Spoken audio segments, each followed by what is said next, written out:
So we're here at the FEMA State Disaster Recovery Center. They have a trailer and a huge tent with all types of federal employees inside.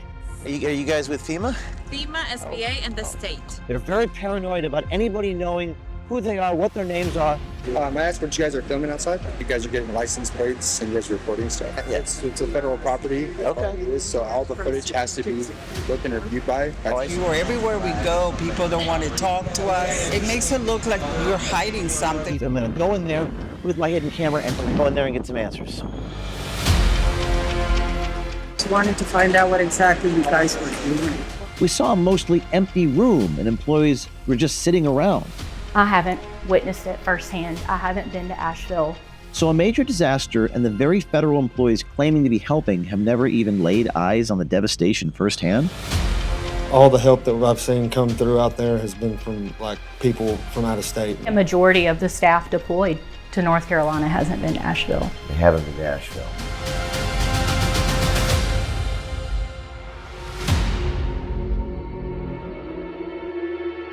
So we're here at the FEMA State Disaster Recovery Center. There's very few of these in the state of North Carolina, and they have a trailer and a huge tent with all types of federal employees inside. Now, we're not allowed to even be on that property with cameras. We're not allowed to film. They're very paranoid about anybody knowing who they are, what their names are. But we got hidden cameras, and I, James O'Keefe, I'm going to go in there with my hidden camera and go in there and get some answers. With our crew in the parking lot and hidden cameras in tow, we headed into one of the disaster recovery centers for FEMA in Polk County, North Carolina. We were immediately greeted by a staff member outside. Are you guys with FEMA? FEMA, SBA, and the state. There was a massive storm here, and you guys are helping people? Yes. Oh, how's that going? It's going great. Great is not exactly how Helene survivors were describing recovery efforts.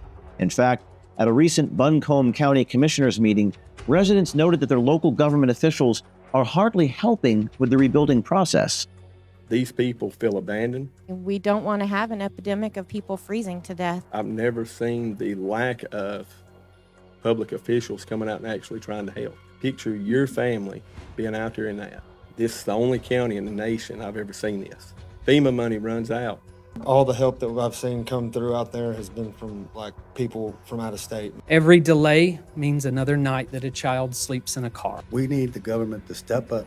In addition to concerns from locals, even our FEMA whistleblower told us she was deployed to the state but never actually set foot in the disaster areas. I haven't witnessed it firsthand. I haven't been to Asheville. I'd say a majority of the staff deployed to North Carolina hasn't been to Asheville. They haven't been to Asheville. Mm-mm. So a major disaster and the very federal employees claiming to be helping have never even laid eyes on the devastation firsthand? I'm Rosanne. I'm the DRC manager. Hello. We're just concerned, right, about the people. There's a lot of misinformation out there. We just wanted to find out what exactly you guys were doing. Okay, so when a person comes in the door, they sign in over there. Okay, and they get a number. We made yet another perplexing observation. Staff here was telling us that Hurricane Helene survivors were getting assistance here in various ways. We saw a mostly empty room and employees were just sitting around. But one ironic thing in the midst of all this red tape that did happen, a staff member came over and admitted he was a fan of mine. Hello. I'm a big fan of yours. Oh. Yeah, nice to see you, brother. It reminded me of the time at the border fence when we were investigating child trafficking, and the border agent said he was a fan. This was as they shuffled young girls into the back of the van onto their way to sponsors, some of whom became victims of sex trafficking. Don't take this the wrong way? Yeah. Huge fan. But as our conversation continued at the Disaster Recovery Center, Strategic Security Corp guards asked more questions. May I ask what you guys are filming outside? What's that? What you guys are filming outside? Those are my colleagues out there. Okay. We soon realized that these security guards were from the same company, Strategic Security Corporation, that asked us to leave the FEMA responder lodging site back over in Candler just one day earlier. What are you guys filming? You guys are getting license plates and you guys are recording stuff. What do you mean license plates? Well, all the vehicles outside and stuff. Yeah, we're not reading license plates right now. I understand that. It's a federal property. Okay. So all the footage has to be looked and reviewed by. Oh, I see. People. We found it odd that journalists would have to get approval from the government prior to running their stories. That would inspire us to go deeper into other FEMA facilities and get more unauthorized footage. Everywhere we go, people don't want to talk to us. It makes it look like we're hiding something. So we won't be able to film on this area here. Not unless you guys get authorizations from FEMA directly. All right, and Kyle, Fastnitch. Okay. All right. Bye-bye.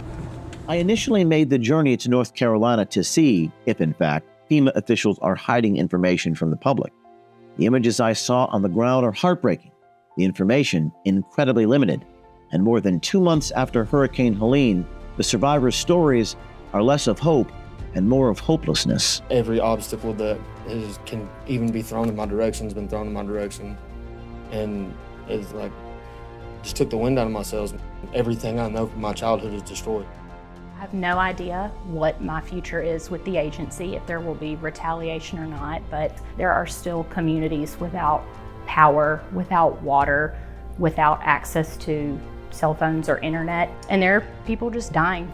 Courage is contagious, and we need more brave whistleblowers like Kelsey to come forward and be a part of the mission for change.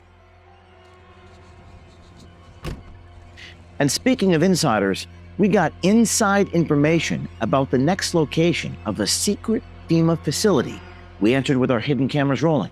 Stay tuned for the climax of the OMG investigation into FEMA, Part 4. In recent months, many of our fellow Americans experienced unprecedented natural disasters and damaged infrastructure, making access to healthcare essentials impossible at the very moment it was needed. When disaster strikes, being prepared is your best defense. And now I'm excited to share with you the brand new Field Emergency Kit from our friends at the Wellness Company. The ultimate survival kit for any situation where medical help is not an option. Inside this rugged, waterproof case, you'll find essential medications that cover over 60 conditions that you can encounter, along with a detailed 85-page doctor-written guidebook. This ultimate kit includes amoxicillin, an essential for treating bacterial infections, and antivirals and antiparasitics like hydroxychloroquine and ivermectin, medications that are critical in situations where you're exposed to respiratory viruses or parasites. And for those facing potentially life-threatening allergic reactions, the field kit includes epinephrine, the generic EpiPen, along with vital first aid supplies such as tourniquet and wound and burn treatments. Natural disasters are happening at record rates, so I urge everyone to get the ultimate field emergency kit from our friends and supporters at the Wellness Company by going to twc.health/OMG, twc.health/OMG, that's twc.health/OMG. And now you can save 15% just by using code OMG at checkout.